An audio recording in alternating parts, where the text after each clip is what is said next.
Good morning, everybody, and welcome back to the day 2 of the ISAS workshop on India and the Asia Pacific. We have a couple of our speakers joining us today who couldn't be here yesterday, and I'll take this opportunity to welcome Stephen Nagi from Japan. Thank you, Stephen, for coming in the morning despite busy teaching commitments and spending time with us. Good to have you here. And also welcome Sarah from the East Asia Institute. Thank you so much.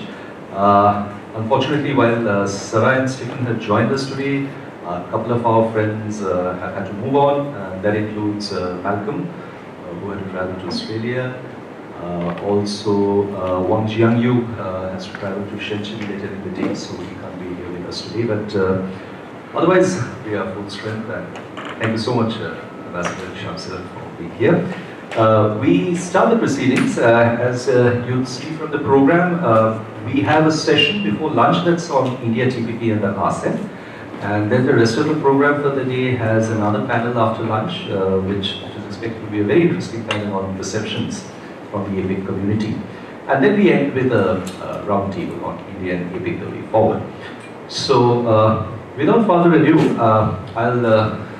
I'll do this informal introductions for our two stellar speakers in the morning session, Professor Biswajit Dhar and Dr. Deborah Ernst.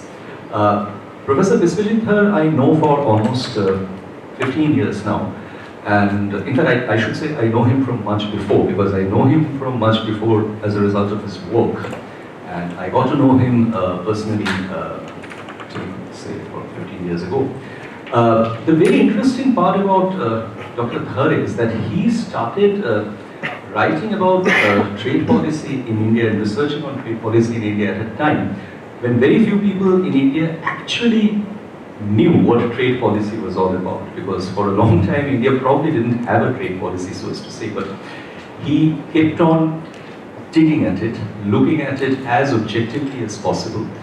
He has had a very interesting career which spans across the media, academics, and also quasi-academic positions. Right now he's in the Jawaharlal Nehru University.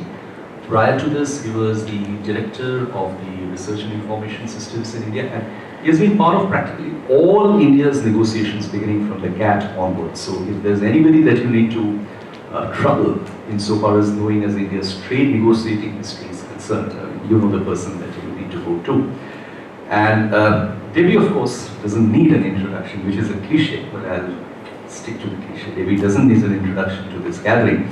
Right now, she is running the Asian Trade Center, doing a great job, and this is also with respect to the kind of work that she has done, both academic as well as practitioner. But to me, I think the best part about Debbie and the way that I would like to introduce her to the rest of the people is that those of you who don't have much idea about the TPP, and if you really want to get wise on TPP, read what Devi has been writing about the TPP for the last 2 to 3 years. I think I benefited a lot from what she did and wrote when I was doing my own book on TPP. And I'd strongly encourage those of you to have an interest in TPP, do go back and check the very large volume of work Devi has done on TPP and its maturing and the issues involved in negotiations. And I think you will keep working on it. The TPP is not going to leave you even if you want to leave it. So with that, welcome all of you again, and I think we will have friends trickling in slowly. So Dr. Dhar, shall I start with you? We follow the usual format around 20 minutes. Thank you. Thank you, Amidendu, and very good morning to all friends here. As you can see from the topic of my presentation, I'm going to present a set of challenges that India faces while being part of the RCEP, and at the end I'll also try and suggest what are the takeaways for India from RCEP in terms of the positives. You know, what I would like to state at the outset is that there are certain perceptions about India. We've been hearing about some of the perceptions about India. when you drill down and look at some of the numbers, then you find that some of those perceptions are not exactly what they are. But of course, India at this juncture faces a real challenge on the trade front, notwithstanding what we are doing in the trade negotiations. Of course, we're going through a very difficult phase. Most countries are facing a serious problem on the external front. But let me just update you on the kind of problems that India has been facing. I think this is a really unprecedented phase that we are seeing in terms of our participation in the global markets. This year, last year, 2015, for 11 months up till November, every month India's exports have gone down year on year. And this is something that is really pretty alarming, because we have had a whole lot of targets about where India wants to see its exports, and most of those targets are really going to be not going to just be met, but we are going to be falling short by a very long way. So I think from that context, I think what we are seeing, what we'll be seeing in terms of our participation in the RCEP will, of course, have an impact. Let me start by stating some of the.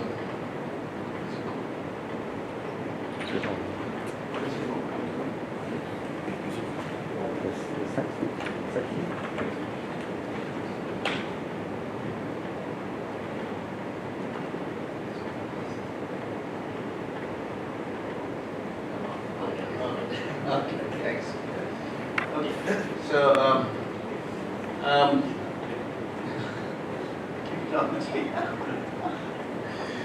okay, I thought most of us have been discussing this thing since yesterday, and India has had a very intimate relationship with its eastern neighbors for the past almost 2.5 decades. Starting with this Look East policy in 1991, then the East Asia Summit process. India was a very active member of the East Asia Summit process. And then we had the Act East policy of the new government. We have the largest number of bilateral free trade agreements that India has signed are actually in this region. We are involved in a couple of other bilateral free trade agreement negotiations on, and then finally membership of APEC. We discussed quite a bit about the membership of APEC, but it's really a question mark about this particular issue. Now, if you look at some more detail as to what happened with India's participation in this the eastern neighbors. I'm not going to read out the whole thing, but you can just see it's been almost a continuous engagement with these with the neighbors, and finally in 2012 we have the ASEAN-India Partnership of Peace and Shared Prosperity and the ASEAN-India Community Summit. Now, Act East policy, of course, talks about somewhat detail about how we're going to be engaging with our eastern neighbors. We're talking about using the free trade agreements that we have for more comprehensive partnership building with East Asia. And for the first time, we are actually talking about leveraging the northeastern region of India, and this region lies next to Myanmar, and how we can start building natural bridges with ASEAN using our northeast.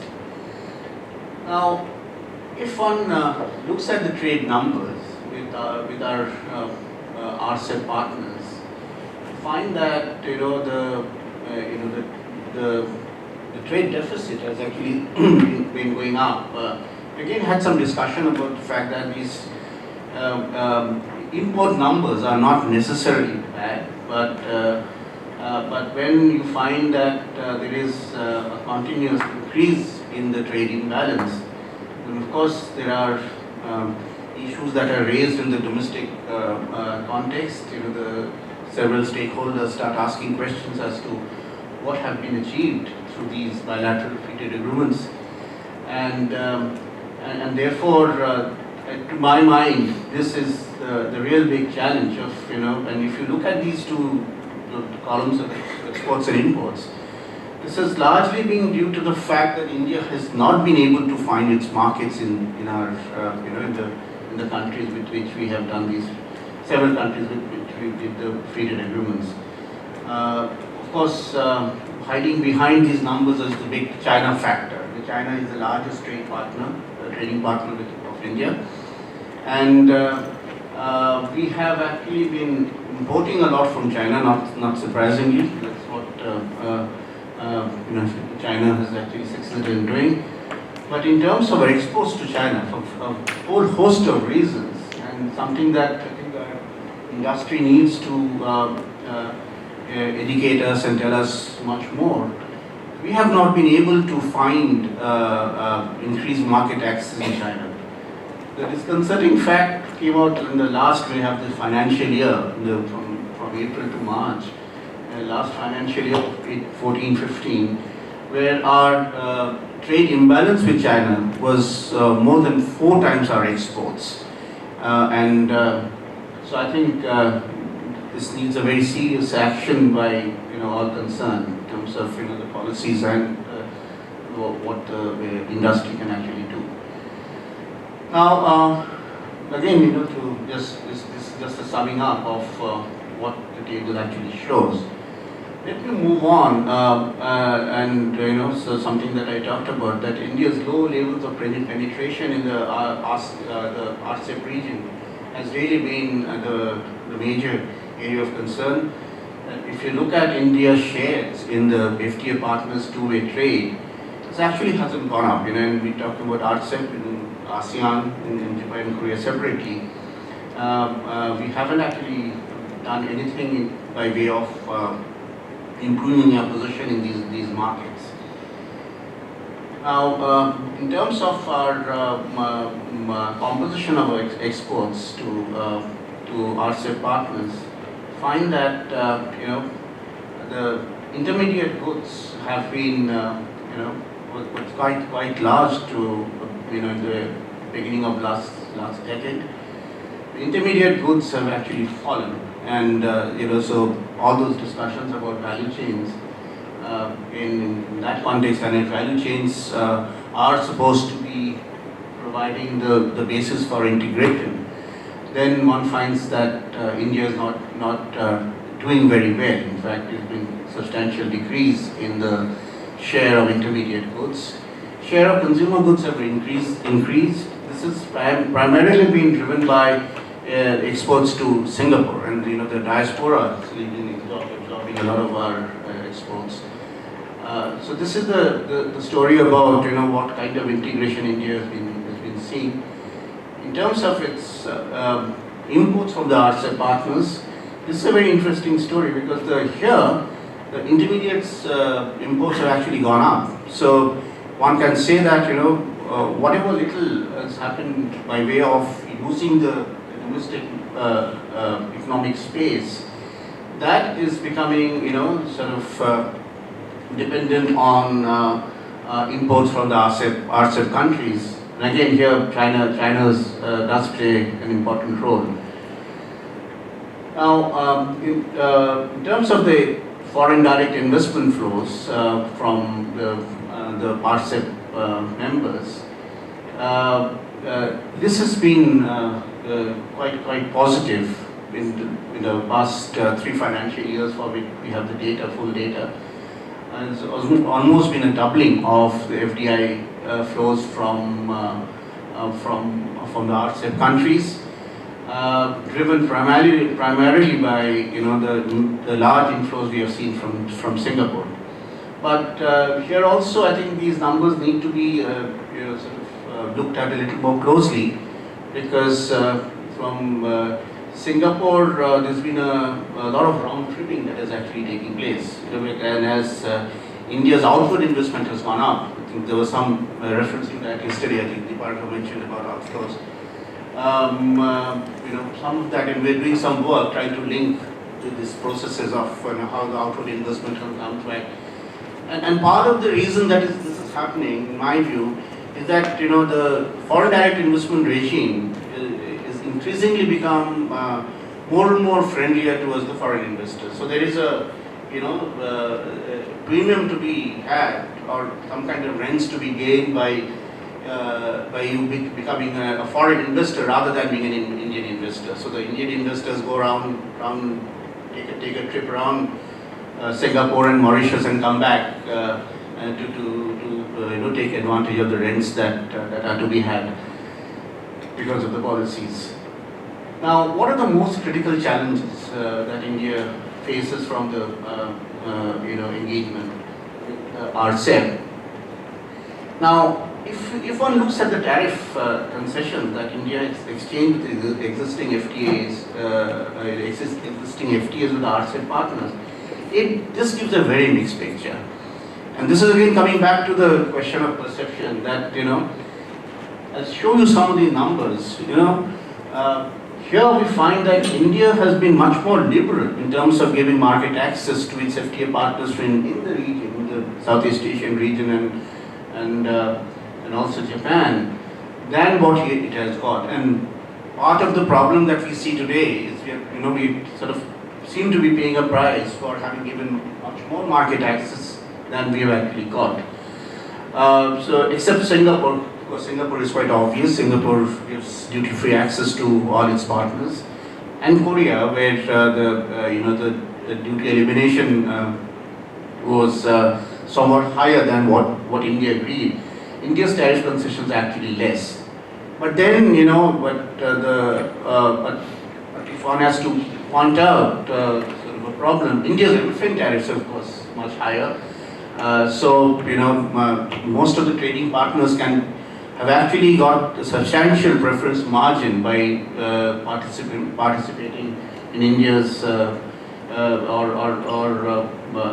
joining hands with India. And another thing that we actually discussed quite a bit yesterday, and is that 7 of the RCEP countries are already part of TPP, and therefore one expects that RCEP could actually take up the market access part of the RCEP would in some way mirror what has been done in TPP in terms of going towards deeper cuts in tariffs and eventual tariff elimination. And this could be a considerable challenge that India faces. Now, the other important challenges that India has is the question of investor protection, the ISDS. Again, we heard some discussion yesterday.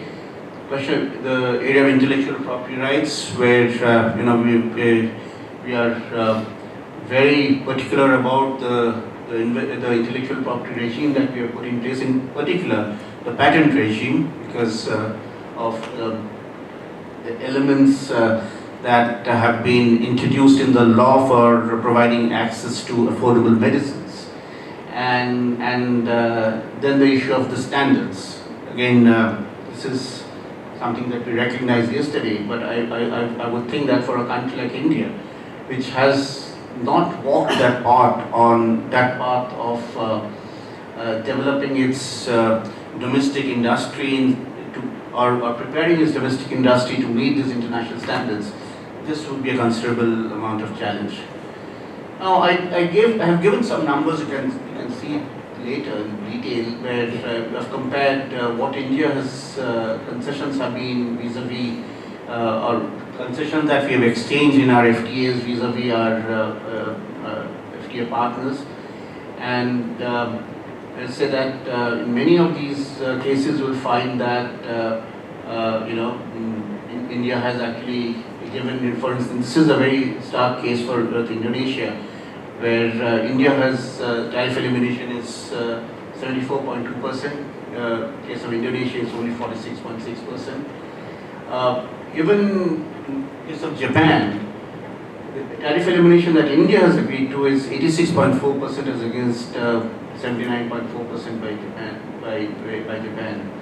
Korea, as I said earlier, that it looks it is different because India has given far less than what Korea has.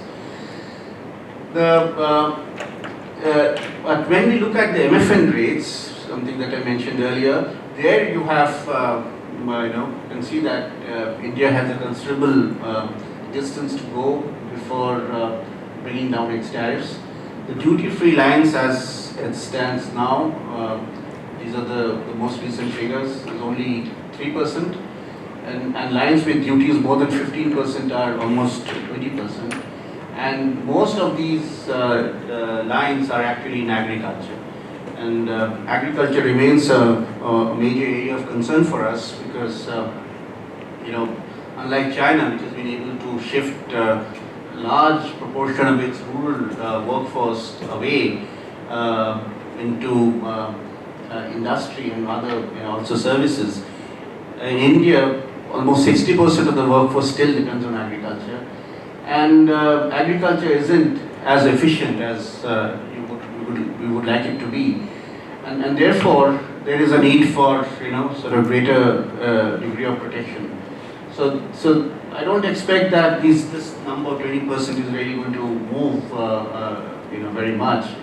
The MFN applied rates are really because of the fact that the industrial tariffs are way down.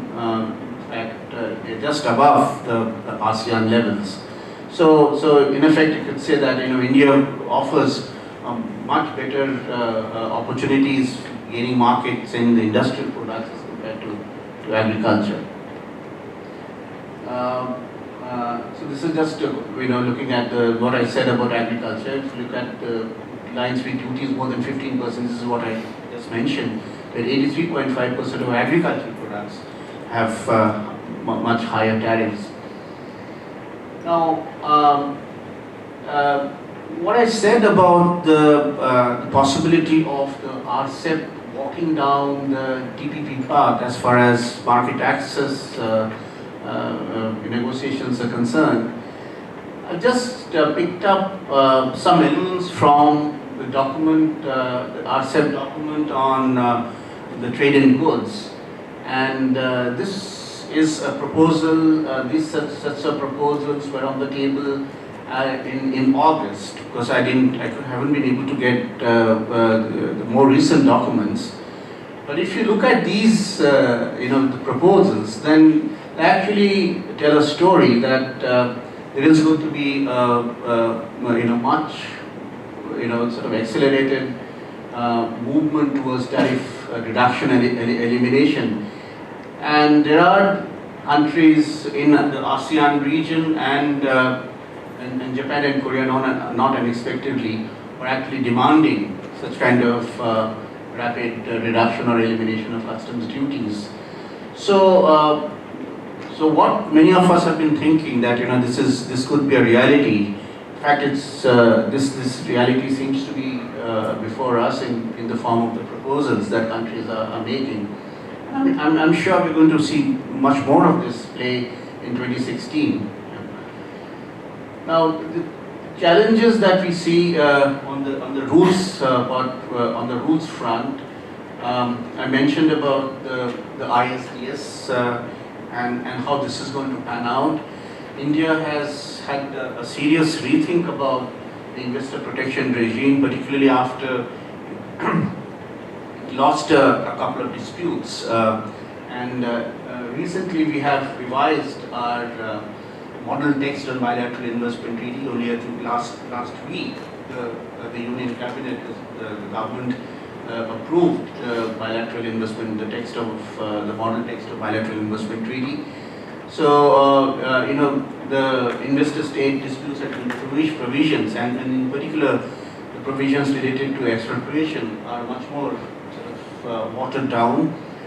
But then this particular issue has been in the melting pot. We know that many major economies have had reservations about the ISDS, and European Union in the negotiations on TTIP has been seeing an intense discussion on how to water down the ISDS, And even in the US, I think that we are now could be in for some surprises, because last week the US government has been dragged to the international arbitration by TransCanada. This is about the Keystone oil pipeline, and TransCanada has sued the US government, and this arbitration started on 6th of January, and the company is seeking 15 billion compensation from the US. Now the interesting thing is that US has never lost any investment dispute till now, but many observers think that this is really one case where US actually, the government, the administration is really walking on very thin ice. So like many other countries or many other jurisdictions where there's been a complete rethink about ISDS after they have lost the dispute, we might be in for some surprises in this case as well. I already mentioned about the intellectual property laws. Again, we don't have the time, I won't go into the detail, but some of the issues that we are concerned about. We've seen some of the discussions in the TPP, and the whole issue of biologics is up there in the air. We have to see the outcome of how this actually pans out. But in any case, India has been actually standing very firm, defending its intellectual property law, and this would be one major area of contestation, I would think. Now, what could be the possible coping strategy for India? Now, one of the things that I was wondering was that could we use the RCEP chapter on the economic and technical cooperation more creatively? Because the proposed chapter and the document that is again from the same set of negotiations that I quoted earlier, proposals on market access from, they provide a very interesting set of issues that could actually be taken advantage of by India, because a lot of things that India needs to do in order to participate more effectively in these processes moving forward will have to depend on some of the things that we are talking about here. We have to improve our connectivity. We have to provide trade and investment promotion and facilitation. There is a major role that we are considering for the SME sector participation.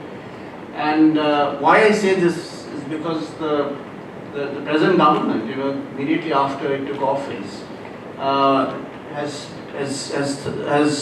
flagged some of the supply side bottlenecks that we are facing domestically. And one of those being this large project on Make in India, because the manufacturing sector has really been stuttering. Agriculture, as I said, that it faces severe problems of inefficiency. So if we need to really make any dent in the markets and to take advantage of these opportunities that are arising from these FTAs, we need to do a lot at home, aside from improving connectivity with East Asian countries. On this slide, I actually provided a number of initiatives that India has actually been taken for the past few years on improving the connectivity. The Eminent Persons Group made very interesting recommendations. Ambassador Shamsuran was the co-chair of the Eminent Persons Group, and there were certain articulations in the ASEAN India vision statement in 2012 as well. So again, we have a number of projects on the pipeline in terms of improving connectivity, and these issues I think will become increasingly important for India. And I would say that a lot of play that India has to engage in will have to be in the domestic space. that would be true for, I think, many countries, because we are going through a very challenging phase in the evolution of the global economy. And countries will have to look at their domestic capacities more closely in order to develop coping strategies. India will have to do, of course, much more than others would have, because there is a certain amount of deficit that we are suffering from. So, so these are some of the thoughts that I had on this issue. It was not, underlying the fact that there are some major challenges, both in terms of what we do ourselves and how we engage with our partners. So, thank you. Thank you very much, Professor Dhar. I think you reiterate the fundamental issue that the most important part about India's foreign trade is probably the domestic part of it. That continues to remain as fundamental as it has been for all these years. So, Devi, your turn.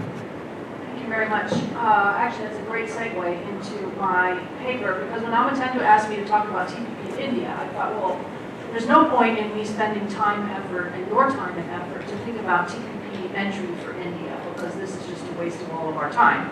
So let's think instead about what does TPP mean for India for competitiveness. And in particular, this struck me, hopefully we'll get slides at some point here, but in particular this struck me yesterday, because I had to leave here early, to go to a supply chain committee meeting for the American Chamber of Commerce, where all of these big supply chain companies are here in Singapore doing regional supply chains.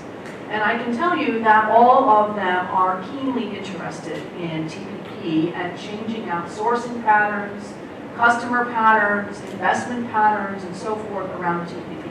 So whether you like it or not, whether it's a good agreement, a horrible agreement, whether it brings benefits to everybody or nobody, supply chain folks are reorienting themselves to take advantage of TPP, and that means that they are shifting investments and shifting sourcing in and out of different locations post-TPP. And in my view, the key, if we're going to talk about what sort of does TPP and other agreements mean for India, is how can you stay competitive in the face of challenges from these agreements. That means that you have to know what's in these agreements. You can't just be sort of hypothetically saying, I like it, or I think it's too difficult, or whatever your argument happens to be. You have to actually know what are the provisions, and then what, if anything, can or should we be doing about that. So, we know about changing economic landscape, we talked about it yesterday. I think there are a couple of things to watch in terms of what trade agreements are doing to the economic landscape, besides the general slowdown in the global economy, the most important of which I think is TPP, partly because I still think the benefits for TPP for companies are far and away the biggest benefits we've seen in any trade agreement in a long time. So that's why it matters for supply chains. The second thing I'm just going to flag briefly is the ABC, the ASEAN Economic Community, which launched a few weeks ago, and I'm just going to talk briefly about that. And then, how can, in my view, India harness its opportunities? It has two things, in my view, it needs to do. One is unilateral initiatives, domestic level initiatives. I don't understand why there's this weird obsession like we need to get into APEC before we can do X or Y. If it's X or Y is in your interest, do X or Y. I don't know why you have to be in or out of APEC. Particularly a non-binding voluntary organization, like do it. Like, I don't understand what this obsession is with APEC, but whatever. So harness APEC, I don't talk about APEC, but the other one that should really be focused on, in my view, is RCEP, and taking RCEP seriously to do whatever you can to use RCEP, not so much maybe in RCEP itself, but to use RCEP as the argument to domestic constituents for why it is that you need to make potentially painful reforms. Which is what many of the countries in the TPP have done, in particular Vietnam, has said to their domestic constituents, we must push through a number of potentially painful domestic reforms because TPP is making us do it. Now they're going to do it anyways. They have a whole lot of other agreements, including agreements with the European Union, with the Koreans, etc., all of which come online at the same time. But they're using that as an argument for their domestic constituents. And I think India should do the same thing with RCEP. Okay, so let's talk about what's in the TPP, just so you know what's in here. 12 countries, 3 continents, economic development. It's huge, 1,200 pages of text, 5,000 pages of schedules, 100 or more side letters with more coming. The texts are all available online. I encourage you, please, to read them, particularly if they're going to complain about the thing, it needs to read before you complain about it. And then there's an accession clause. The TPP 12, you know who they are. So what's different? When I have to discuss TPP, there's three things that I think are important about TPP that makes it different from most existing FTAs. The first one is that it's broader. So it covers all goods. Crucially, from my perspective, it covers all goods, including sensitive products, including agriculture. And it covers agriculture. Now, I have to say, I didn't write the TPP. If I wrote the TPP, it would have been 100% to zero at some reasonable amount of time. I didn't write it. It covers all agricultural goods with minor, relatively minor exceptions. Some things in dairy are forever to get phased out. There's a bunch of tariff rate quotas. There's some challenges on agriculture. Sugar is still a mess. But it's really just a handful of goods, considering how normally screwed up agricultural trade is. So agriculture, all covered. Very, very few other kinds of goods are covered, and I know John is going to complain. He's going to say, what about auto and auto parts? Also not good, especially to the U.S. market. And textiles, another disaster. Should have been fixed, wasn't. I wasn't in charge. But in general, it covers all goods. But the much more crucial, so it has, a lot of people keep saying it doesn't have meaningful market access. I would disagree. It has extremely meaningful market access. I'll talk about this in a second. But much more important than that to me is actually the services and investment provisions in this agreement, which are where I think the real benefits of the TPP will come from. I'll talk about that in a second. It also includes opening and government procurement, in e-commerce, 30 chapters as a whole, so it's broader than most existing FTAs. It's also deeper than most FTAs, so it covers new rules and intellectual property rights, not as deep as people are worried about, including food safety, the SPS rules, or standards in general, the TPT rules. They're not as deep as people are afraid. We have one standard suddenly. You couldn't get, there was no way to get regulators to do that, but it's closer. At least there's a platform on which we might discuss future rules, maybe, some convergence of standards.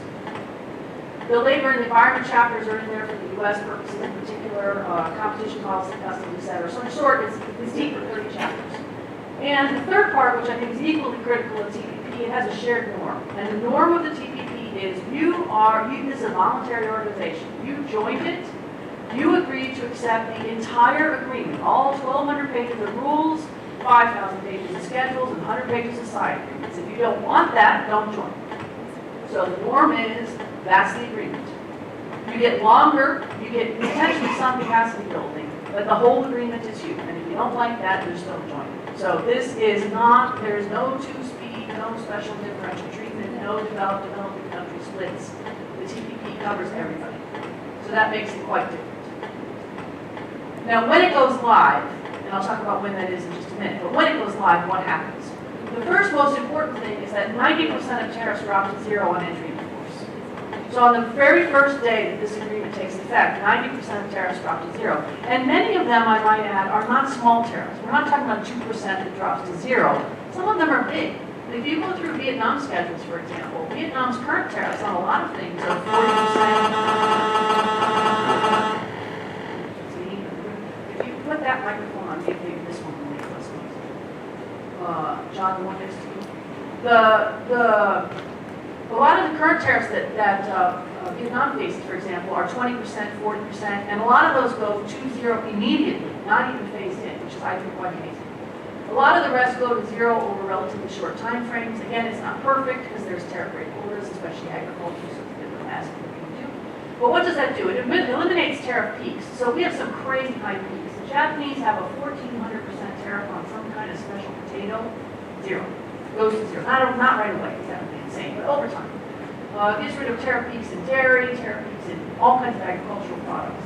It also, and I think this is all going to be key for food folks, it eliminates tariff escalation, which is where the raw materials have one low tariff, and then as you process that into higher value products, and the example I always give is coffee, from raw coffee beans to roasted beans to ground beans to Starbucks Frappuccinos bottled, the tariff goes up from maybe 5% on raw beans to 10% on roasted beans, 20% on ground beans to 40% on a bottled Starbucks Frappuccino.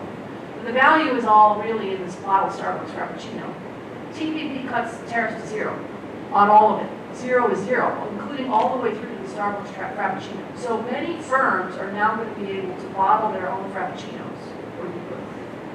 domestically, rather than having to export the raw materials and let somebody else capture the value over there to avoid the tariff barriers. The rules of origin are not great, but they do allow accumulation, and actually they're complicated, and I'm happy to talk about this with people who are really keenly interested in details. They're interesting. The trade facilitation is much improved for a whole lot of other reasons. Trade facilitation is very important for anybody who wants to do supply chain stuff.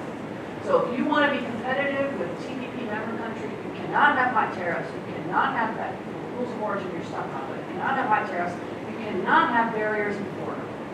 Because any barrier that you have puts you even further out of competitiveness with TPP members who are going to be incredibly efficient at the borders. The services and investment openings, as I said, is some of the most interesting parts of this agreement. It's much more market opening than past agreements, particularly past most Asian FTAs, which are dreadful on services investment. They open up things nobody cares about, in places nobody's interested in. TPP is everything is opened, everything, every service, every sector, every subsector, every kind of investment, except for those that are listed. And the exceptions are, I would argue, generally very small or very broad. There's sort of two categories of exceptions. Most of them are tiny and nobody cares. So you cannot open an amusement park in Vietnam unless you are willing to spend more than $1 billion. So that's one of the exceptions Vietnam put in. I don't know why, I guess they want Disney or bust. So, but my guess is that nobody cares, right? Who else is going to invest in amusement parks in Vietnam? Nobody. You can't be a scrivener in Japan unless you're Japanese. I don't know what a scrivener even is, but my guess is nobody's clamoring on the doors of the Japanese whatever embassy to be a scrivener. So this is an exception. There's lots of them, lots of scriveners in Japan, all carved out. Cannot happen unless you're Japanese. Those, I think, there's a bunch of those in the agreement, but they're not meaningful. There's a few that are meaningful. So Malaysia's carved out part of the future policy, Malay preferences, that's a problem. So there's a mix, but in general, very market open.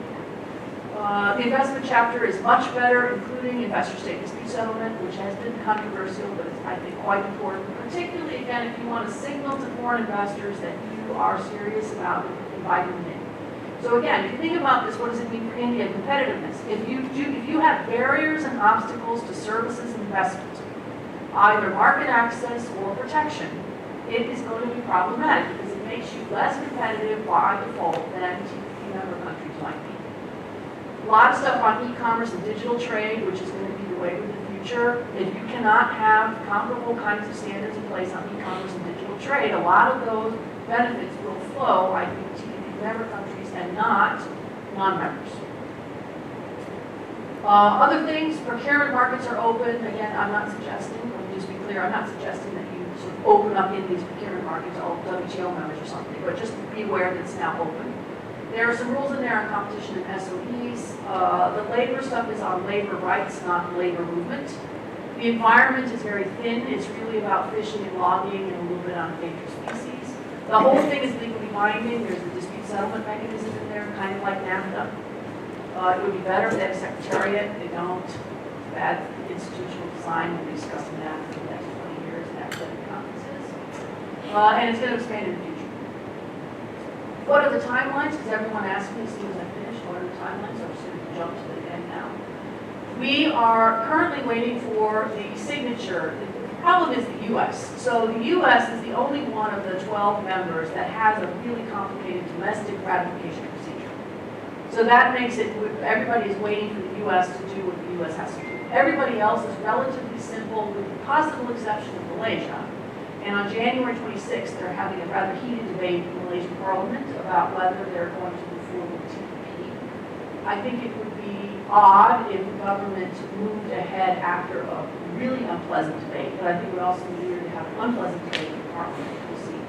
So that means the U.S. is what matters. Under the current rules in the U.S., the president will sign this agreement on February 4th in New Zealand, and then afterwards, there's no timelines. So the president can submit to Congress the materials he needs to get the thing approved at any time. But once he hands the stuff over to Congress, the timeline kicks in again. And there's a very short window in which Congress has to vote. They can't filibuster, they can't amend it, they have to just vote on it, yes, no. So there's three opportunities, I think, when this might get voted on. The Obama administration clearly wants it as soon as possible, and they seem to be targeting a window like in June, somewhere where they would actually be voting on it in June. That would be great, but tricky.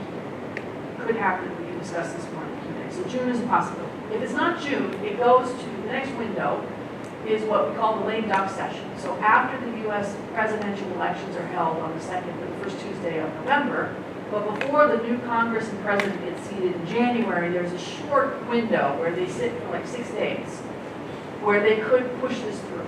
Now the tricky part about that is that the agenda is loaded up with everything that no one wanted to vote on. So it's really a tight calendar, very few days, getting something controversial done in that lame duck ballpark.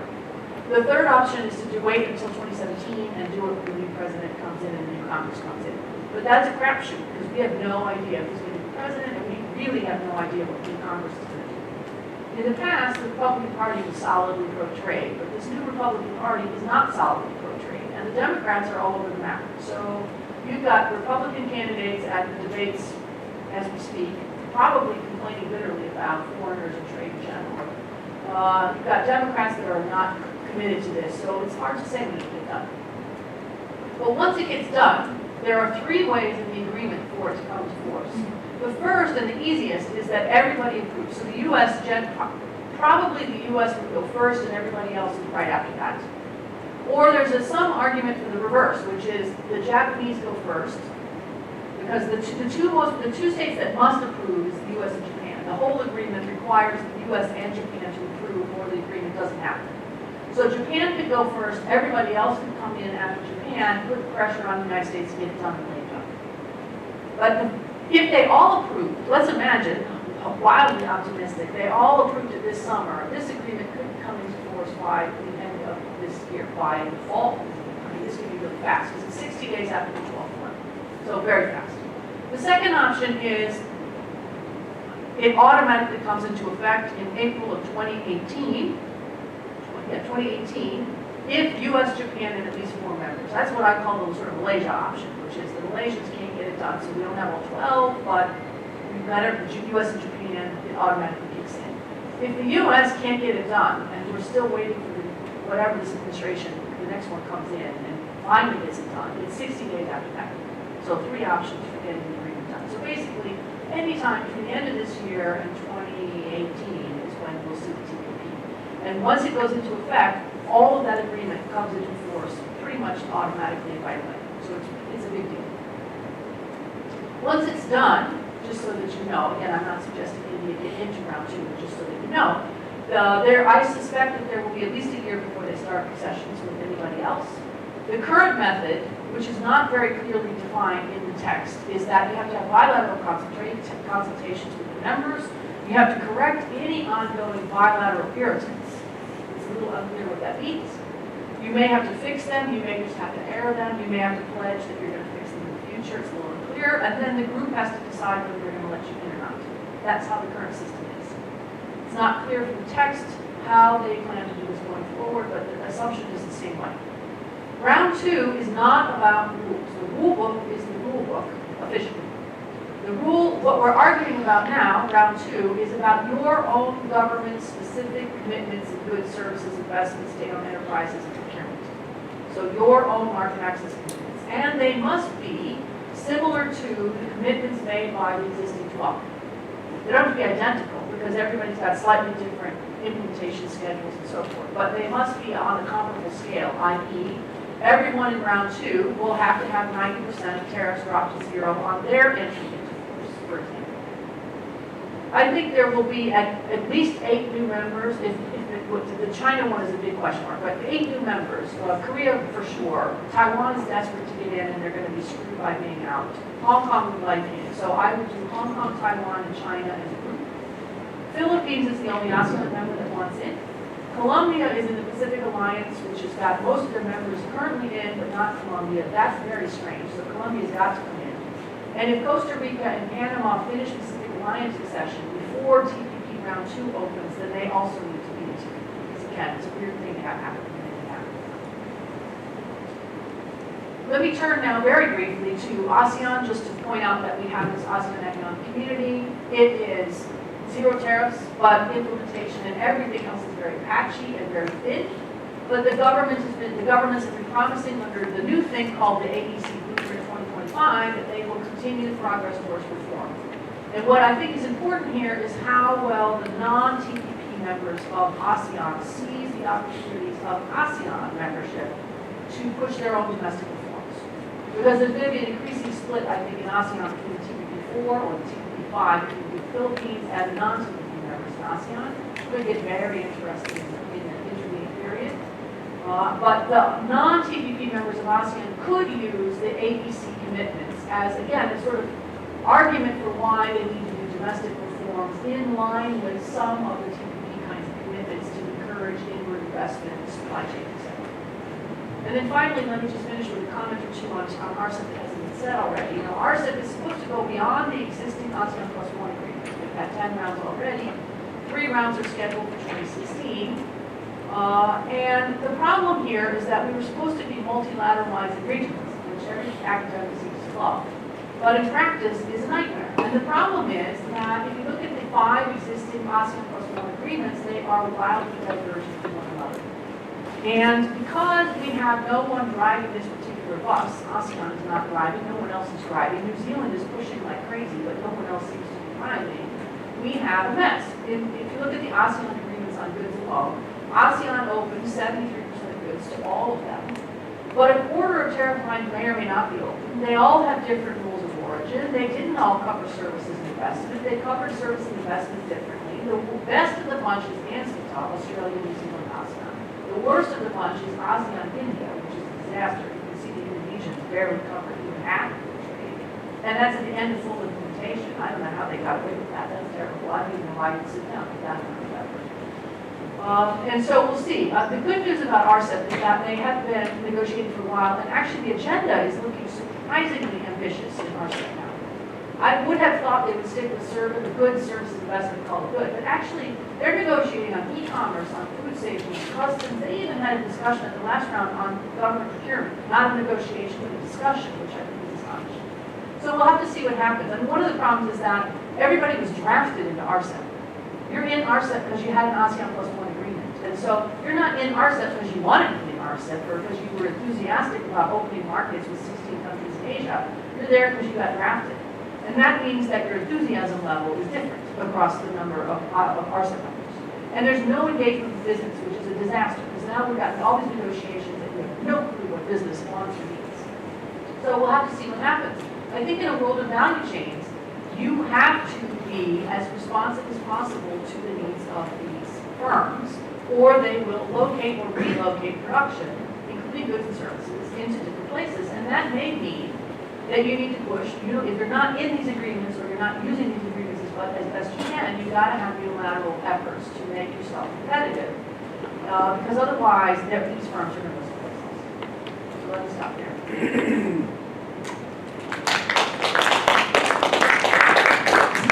Thank you very much, Shelly. Before we get on to the discussion, just a couple of short housekeeping announcements. One is that you might have noticed that tea and coffee is available both within the room as well as outside the room, so please help yourselves to it. And then this is to be backed up by the announcement that I think all of you will agree, we push the lunch break back by 10 minutes because we now realize that we have a very odd time given to the lunch break, 1 hour 15 minutes. I don't know how we fix this. So maybe we can sort of bring it down to 1 hour. As it is, we are running a bit late. So till the time, feel free to have as much tea and coffee as you want. A couple of academic points. I think Biswajeet referred to this series of challenges that are facing India when it comes to RCEP, but out of which there's one particular point, and maybe you also mentioned about this issue of there being no business engagement. Maybe Pranav at some stage can come on to this, but I think one of the very critical points that Biswajeet mentioned was standards. And there's absolutely, there's an extremely defensive posture on standards that I notice in India, a reluctance to accept the fact, particularly on part of business, that standards are important in this whole game, probably far, far more important than tariffs, insofar as the long-term competitiveness is concerned. And Debbie, to you, I had a question that you can come back to later on. One is that does the TPP still have an open accession clause? So much so that non-APEC members can volunteer into it.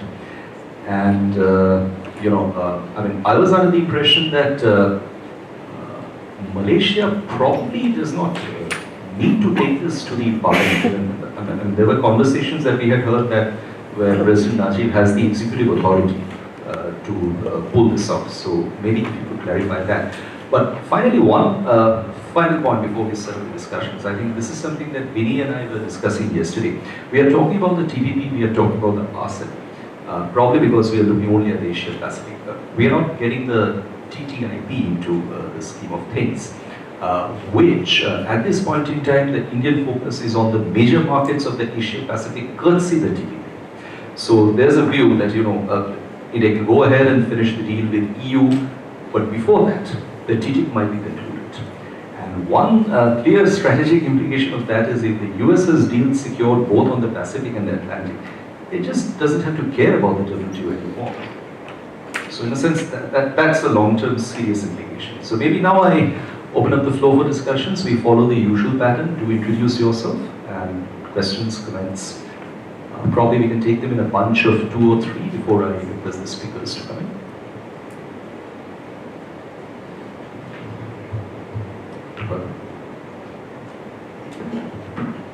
Just a query to both speakers, but you concentrated more on TPP. So the TPP, as we know, has both developed and developing countries in the agreement. Now, of course, for countries like India, which have always have these developing considerations, how do you think will the existing developing countries in TPP finally fare? Will they be active traders or will they be left out totally, given the high standards that are already set there?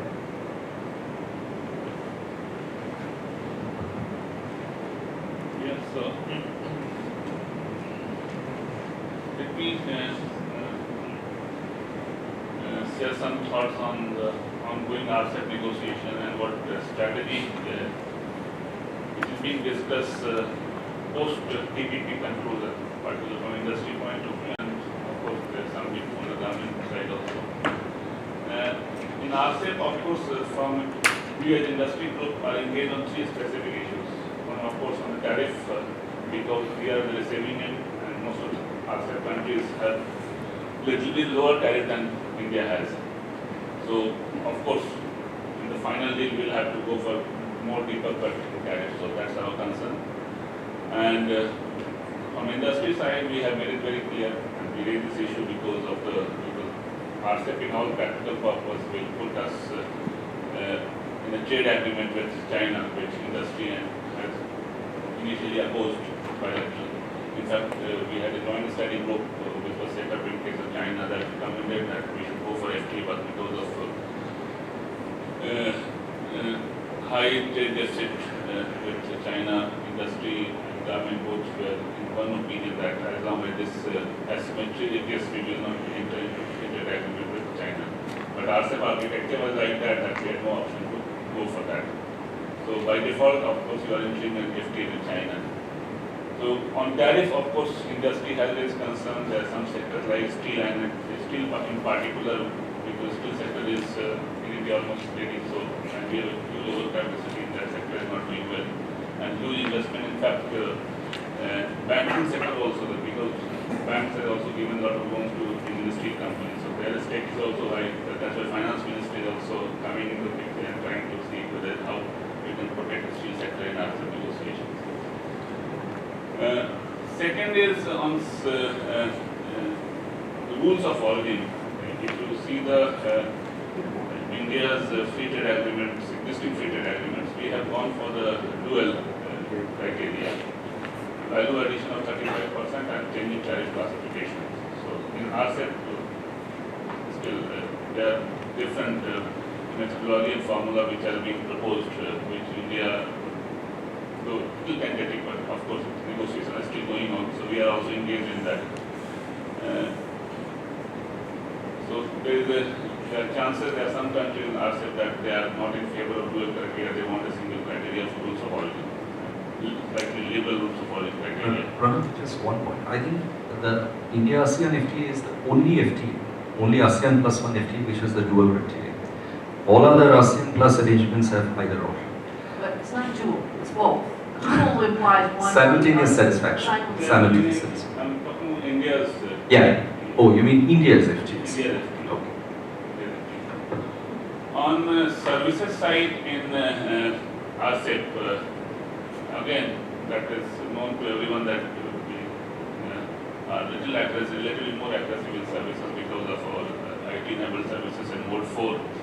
We have put forward two proposals. One is the APEC business travel card, and on that line, and second is the service suppliers card. Because APEC already has that business travel card, so on that line we have gone ahead and put two proposals: RCEP business travel card and RCEP service suppliers card. But I am not aware how much support we have been able to garner on these two issues. But in the last round, this was proposed in RCEP negotiations from Indian side, and next round is going to happen in February. So let's see what happens. On the issue of standards, as you said that the industry, there was resistance from industry, but now the situation is slowly changing. In fact, it has changed a bit also. And for last year, the previous Commerce Secretary, he was very, for his own initiative to bring the standard issue at the forefront and try to give a strong message to industry and the stakeholders that there is no escape route on the standards. You have to abide by it. There is no point in debating about that the standard is high and we are developing countries, we are poor countries, we will not be able. If you want to be a significant and major global player, you have to go for higher standards, establish global standards. So in 2014, we created a kind of forum involving the Ministry of Commerce, who is the trade negotiating arm of Government of India, industry body CII, and all the standard setting agencies. Bureau of Indian Standards, Food Safety Standards, the certification body and all. It's a trilateral partnership, and we came to the conclusion that now we will give a strong message and try to develop a very forward-looking agenda on standards. And wherever laws are required to be changed, we will push for laws to change. In fact, some of the laws have been changed, like BIS Act, the Consumer Protection Act was changed also in the last 1.5 years. So it's not like that industry is understood, and there are three issues particularly, because we have seen a lot of substandard imports coming from many countries. So standard is not only about promoting exports, protecting consumer interests, but also checking the substandard imports. And that we have seen in case of electronics and electrical appliances, that a lot of substandards imports came from countries. And we could not check that because we did not have any standards in place. So that issue is getting more or less settled, that industry is on board, industry wants that, we are ready to go ahead with higher standards and globally established standards. And in the context of TPP, now that's a concern which industry, of course, industry doesn't have that much understanding because it's a huge voluminous document, and we are still trying to grapple with that, how it is going to impact us. But of course, one issue is standards, and a standard is also important from the perspective of global value chain. And this is also being told to industry that look, the way the production network is getting developed, and India is not a significant player. If you want to be a part of that production network or supply chain, again the standard is very critical, trade facilitation critical. And the standards, particularly private standards, most of the nice Boeing slide was here. In fact, Boeing also must be adopting the private standards. So slowly we are trying to see how private standards also can be popularized in India. So of course, there is a long way to go because in India there are standard setting agencies, some laws need to be changed. So it cannot be achieved overnight. But particularly in the context of global value chain, where most of the big MNCs, they go for private standards. And it has to be across the supply chain. If if you want to be a part of that supply chain, you have to go for private, so you have to adopt it. So all these initiative exercise are being done by industry, by the standard setting agencies and the Ministry of Commerce in particular. Thanks, Pranav. So it is, yeah, Stephen. Thank you very much, both presenters. My name is Stephen. I guess my question is for Deborah. I was really surprised that you could, round two included China and Hong Kong and Taiwan, just from the point of view that I think TPP was an ABC trade agreement, anything but China. It's not just a trade agreement, it's a geopolitical agreement linking countries that have shared norms, and based on those shared norms, develop a trade agreement and tying security initiatives into that. So can you just walk me from A to Z of how China gets into this ABC trade agreement? Thank you. Lovely, Stephen. So that was building up the ice. Yeah, sorry. Yeah. Sure. I'm going to so now give the floor back to the two speakers. Swati, would you like to respond or do anything right now? No, I just had, I raised this question yesterday also. When we look at trade agreements and we look at, trade liberalization, we're actually looking at contestable markets. Yeah. And I would ask you, I asked this question yesterday also. There are all kinds of market distortions, and something that we've been talking about for a long time in the WTO on agricultural subsidies. We all know that subsidies are implicit tariffs. So I was a bit surprised when you said agricultural tariffs are down. And how does market open up? Because we just saw in the recently concluded, sort of Nairobi ministerial, the only thing that came out substantially was US proposal on export subsidies, export credit. Yeah. So, how do you think, how would you argue that if we are leaving out this very complicated parts of the WTO, which is subsidies and all those other things which make markets extremely problematic. We have this Airbus versus Boeing dispute going on for decades, formally or informally. Yeah? And there are many others, don't want to bring them on. But just looking at tariffs, do you think markets will open up? Markets will be contestable?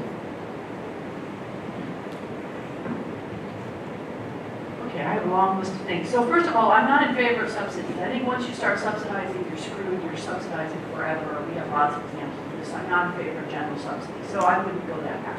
I don't think, and I'm not going to make a broader argument about whether we ought to be doing these multilateral, regional, plurilateral, whatever.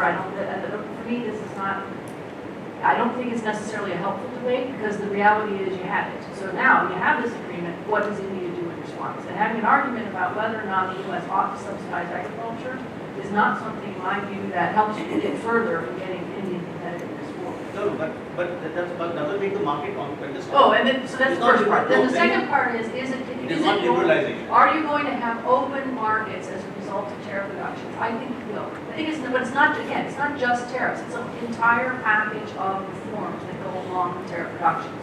So you have to have tariff reductions, because you can't have a good market if you've got 40% tariffs right off the bat. So you got to have tariff reductions, you got to have trade facilitation, the rules of origin have to be in place, you got to have not just the trade facilitation, but also, for example, seamless facilitation between your agricultural inspectors and your customs officials. Because if you end up with a border where the customs guys are working 24/7 and the agriculture guys knock off at 3 o'clock on a Friday and don't come back until Monday at 8 a.m., and your strawberries arrive over the weekend, this is not helpful for food producers. So you got to have a lot of the other infrastructure in place that supports trade in agriculture. When you have all of those things, plus services, there's a lot of services attached to food and agriculture as well, including logistics, retail distribution, et cetera, cold chain, and so forth. All of that has to be there. So again, one of the reasons why I'm enthusiastic TPP in general is that I think a lot of that is built into the deal. Now the question is, how well will countries seize the opportunities? There we don't know. I think because it's a voluntary agreement, because countries chose to get in, I can expect higher levels of implementation, more enthusiastic implementation, than in some other agreements like in RCEP where you're down. So I actually think, to jump around in my set of questions. For developing countries, I think they stand to benefit the most. And actually, out of the TPP, the country that will get the greatest benefits by far will be Vietnam. And it will get the greatest benefits by far because it has the greatest obstacles to trade right now. So as those barriers come down, and as investment flows in, the benefits for Vietnam will be tremendous. And it's not just TPP in this case. Vietnam's government is very serious about reform. So they signed with the EU, they signed with the Koreans, they signed with the state. They had 8 different agreements last year. And so I think Vietnam, we can already see it. The amount of inward investment into Vietnam is quite impressive in areas where they haven't received this kind of inward investment in the past. Now, it may not be seamless, of course. It's going to be difficult domestically. They've got a lot of reforms to make. They've got bottlenecks to deal with. They have infrastructure challenges. But I think the future is quite positive for Vietnam. So we'll see whether we're successful on that one. But I think developing countries in general will get a lot more out of this than developed countries, precisely because the barriers are relatively high. So if you're Singapore, what are the benefits for Singapore out of the TPP? I think that's more modest in the sense that they're already open. Once you're already open, the additional benefits of the agreement when you're already very open is not as high compared to, say, Vietnam. I'm delighted to hear that the standards thing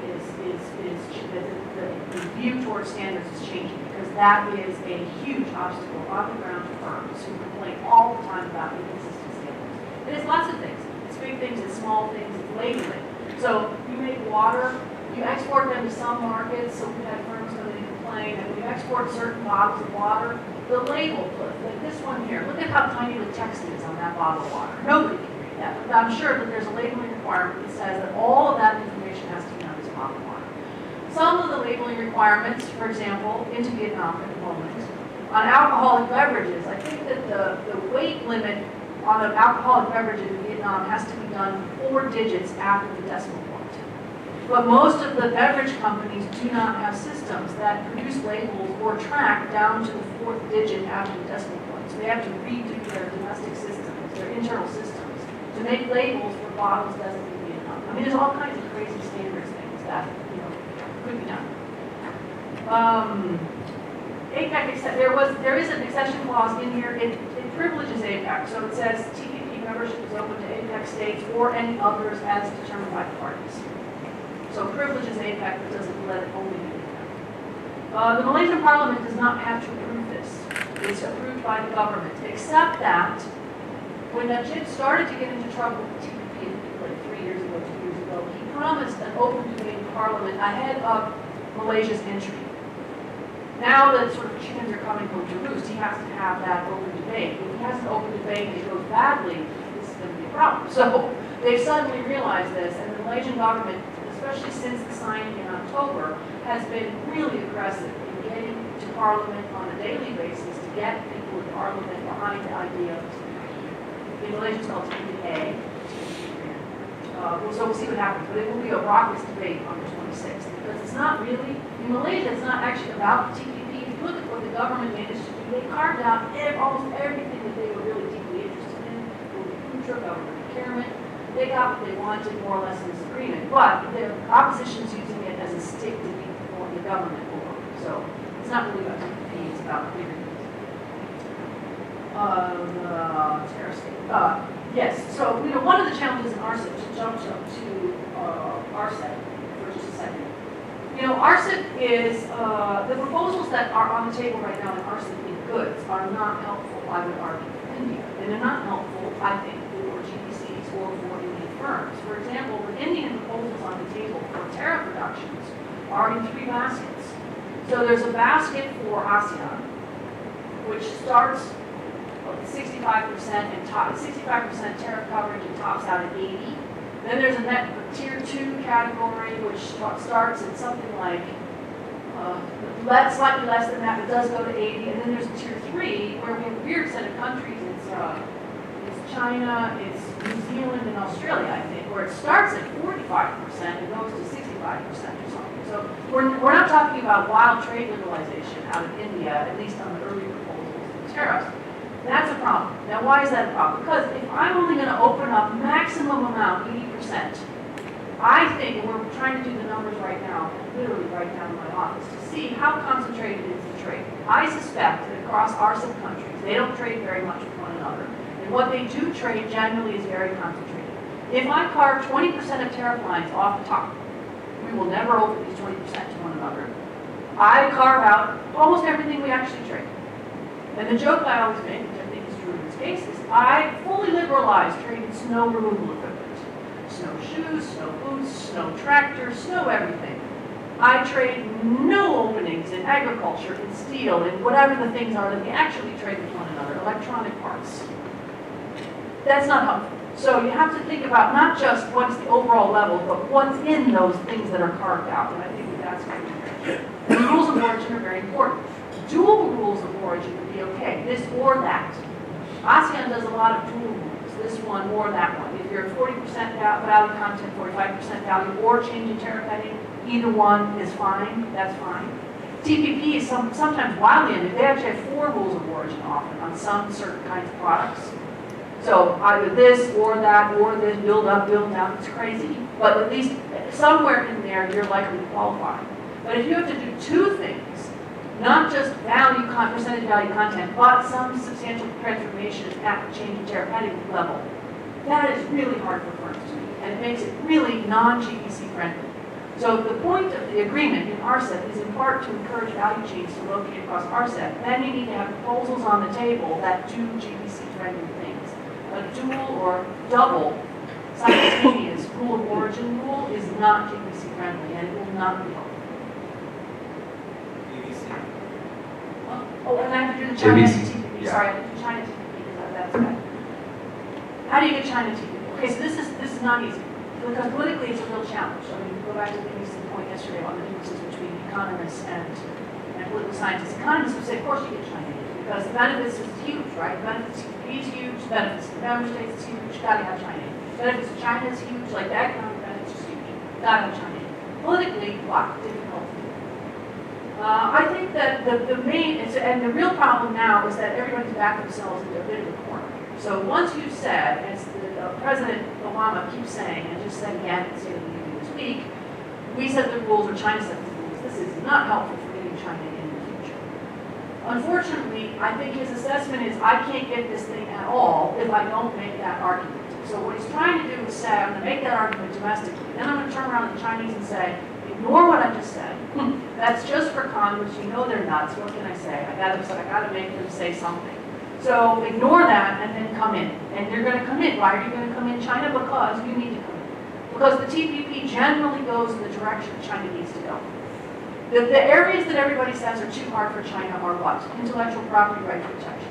China isn't creating its own intellectual property rights. Once you start creating opportunity, creating IP, then you start to want to protect it. So you think, imagine yourself 5 years out from now, which is about when the round 2 starts to take effect. 5 years from now, China will want to protect IP. 5 years from now, China itself is probably going to want to have some reforms in state-owned enterprises, at least. So provisions in the TPP that help them reform their SOE sector, not such a problem. What are the other challenges? The labor laws of TPP are so thin that they're sort of easy to get around. You just have to say you have a minimum wage. And even Singapore said it had a minimum wage, and it's never famously had one. So, you know, Singapore can get around that thing.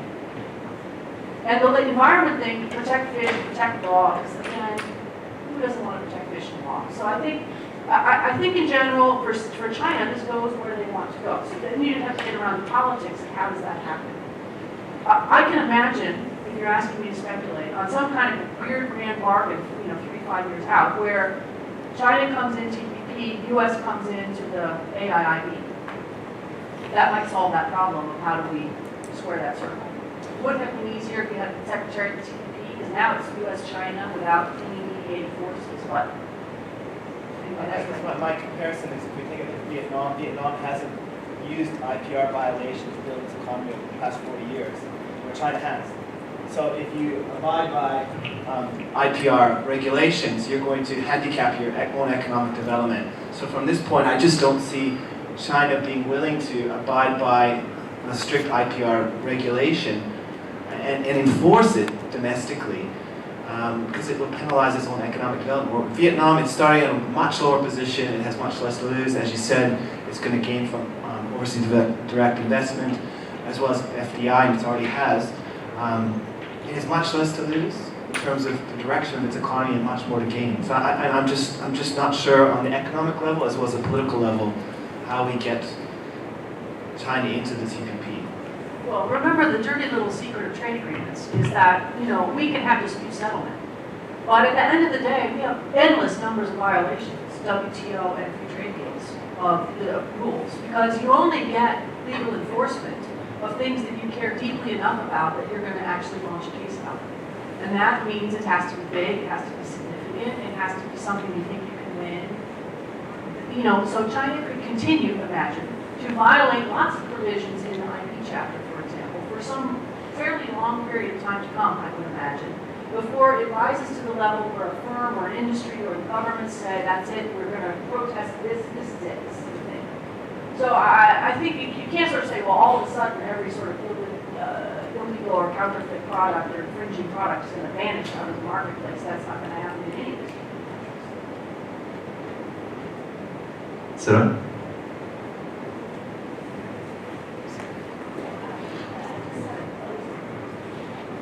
Thank you. Just have a very simple question. You mentioned about the binding nature of the TPP, and also mentioned about the dispute solution platform. One of the concerns of the TPP is the so-called ISDS. Just wondering how would you compare to TPP's dispute resolution versus the WTO's one? How whether it's stronger or more enforceable, or how do you compare? Because the WTO also have one that it can drag for quite a long time for any dispute to be resolved or implemented. Before you respond, any last other final questions from anyone, so that I can kind of just ask Jamie and this to do the wrap up. Oh, can't see any hands. So, Stephen. You mentioned in a second around Korea, Hong Kong, Taiwan, China. What about Thailand and Indonesia? What's your views on Thailand and Indonesia? Okay. So I guess that's where we end. Okay, well, I'll do investment first. So the WTO has no rules on investment, pretty much, which means that they don't have disputes over investment. So that's the short answer on investment in the WTO. There are no disputes over investment because there aren't rules in the WTO on investment. It was thrown out. There's one Singapore issue is thrown out. There are rules in the WTO that are fought over. They're government to government. So when you have dispute settlement in the WTO, it's government to government over violations of WTO rules. Under the TPP, you can still have arguments held at the WTO, but they have to be over WTO violations. So if you have a violation in the TPP between two TPP member countries, they can choose the WTO as the venue, or they can choose the TPP if the violation is both a TPP violation and a WTO violation. So they have to see lots of what's in the TPP is not in the WTO, because the WTO rulebook was last updated in 1993. And you can imagine that a lot of the rules have been changed since then. So WTO rules still apply, can still use WTO dispute settlement. TPP has a similar dispute settlement in general, government to government, for violations of the rule book. But there's a special provision that people are very incensed about in the TPP called Investor State Dispute Settlement, ISDS. ISDS is a special part of the broader dispute settlement part that allows a foreign investor to directly sue a foreign government without doing government to government. So this is a firm to a government, provided, and there's a key part here, provided the government is a bit complicated, provided that the government is the one that has caused the problem. In other words, the government violated its rules by expropriating or seizing property. And the TPP has, they narrowed it down to 42 pages, but there's 42 pages of rules on ISDS in the TPP. It is the most long, lengthy, complicated rules around ISDS. And the point was to narrow down the rule, the conditions under which you could use it. So you don't just get to sue because you lost money. You don't just get to sue because the rules changed. You have to sue because the government's violated the specific TPP rules around investment. And then you're allowed to start an ISDS case. So it's a little bit different in this case, actually, from the NAFTA Keystone case. Because NAFTA Keystone, we're fighting over NAFTA case. NAFTA rules from 25 years ago, so this is going to be very interesting, I suppose. And the NAFTA rules were much more loose, and I suspect they might be, actually. I don't know whether they've been similarly in TPP. I know the lawyers and friends of mine are all very excited about writing about this. So that's the difference. So you can't, there are no ISDS cases at the WTO because there is no ISDS. For Thailand and Indonesia, Thailand is getting screwed by the TPP in a big way. And they have no clear sense that this is about to happen and no way of doing anything about it. So they are not going to get in, they are not prepared to get in, they are so busy with domestic issues that they just cannot see above the parapet and they're just going to be screwed. So Thailand is not. But they also think that it's not going to threaten them. They're convinced that their entire supply chain, especially autos and auto parts, they're not moving anywhere, which I think is crazy. Because if I were in Thailand, I'd be packing up tomorrow and moving to Vietnam. And I think that we'll see a lot of that. Indonesia is a little less at risk because the Indonesian domestic market is a bit more attractive. So a firm puts up with a lot more hassle because the market is more interesting than the Thai market. But we'll have to see. Both of them are at risk. The current group of people in the top echelon in Indonesia has had a shift. And those new folks do see the threat from TPP and are starting to talk TPP entry. But I think it is going to take, I just can't see that they're going to be ready in 3 to 5 years. I think the socialization process inside of Indonesia to get to TPP is going to be a long one. So we'll see whether I'm right on this one or not, but I just don't, I don't see the sense of urgency. And you'd have to undo an awful lot of rules in Indonesia. So I don't think I want to be in. Thanks, Steve. Yeah, Steve. Quickly, yeah. I'm just curious because I mean, there's going to be real benefactors. Vietnam is going to boom. I think Philippines will most likely join. This will be a big, it'll force Indonesia, other Well, that's countries to the adopt thing. the standard. Indonesia didn't pay any attention to TPP. They insisted we're not going to join the TPP, and there's no consequences to that. They kept saying there's no consequences to us staying out. Doesn't matter whether we're big, we're attractive, we're taking over the world in 2020, however many million consumers, 6,000 islands, blah, blah, blah. However, 2 things have happened that really, 3 things have happened. One is CT, but the second 2 things that have happened that make a real difference in Indonesia is the collapse of the Indonesian market is really causing some people to focus. And second, what's happening in Vietnam is really concentrating minds in Indonesia. So the 2 things together, suddenly we have a window, which we have not had in the last however long I've been here, where Indonesia is paying attention and saying, okay, maybe there is a consequence to us deciding not to get in. Now that's different from saying we then therefore decide to get in, but at least they recognize there's a consequence to not getting in. And we'll see what they go with. Professor Thur, any quick words of wisdom, final words of wisdom? No, just re-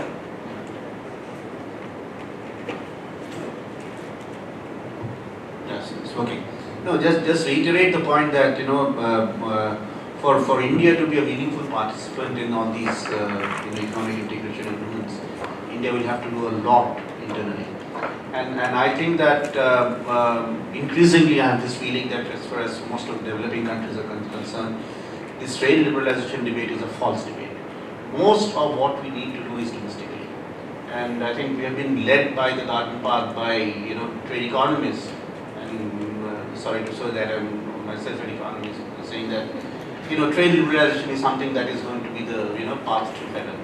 I think it's a trade liberalization in most cases have been path to hell, and India is a classic example. We did everything to think about trade liberalization, went up to a point, and then realized that things don't work out, and then there's a knee-jerk reaction, and that's what the reaction that we see today.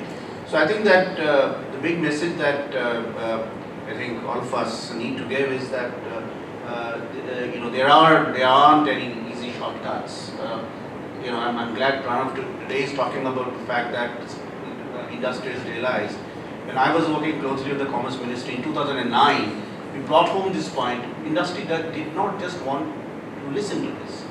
They did not want to take the additional cost of adjustment. But that is some history, and if we learn from history, I think that's the best thing that you can ever do. But having said that, I would still argue that Deborah provided a very interesting and rather too simplistic view of the benefits from TPP. it's an extremely complicated agreement, and it's not easy for most entities in the developing world to actually meet those exacting standards. I would also say, and something that I've been saying from yesterday, that I think you've been reading too little into the labor standards. The fact is that from 1978, US has been trying to get labor standards into trade. It started with the GATT, failed. Tried to get into the Uruguay round, failed. The WTO failed, and now it's got it by the scruff of the neck. And the more I read, and just open that chapter on Vietnam's agreement on labor standards. The more I read the provisions, the more I wonder how anything can actually happen. And this is more disturbing for me, coming from the trade background, is that, look, we all talk about competitive advantage. And if you start tinkering with your the wages, eventually you're going to do that, then the entire competitive advantage theory goes out of the window.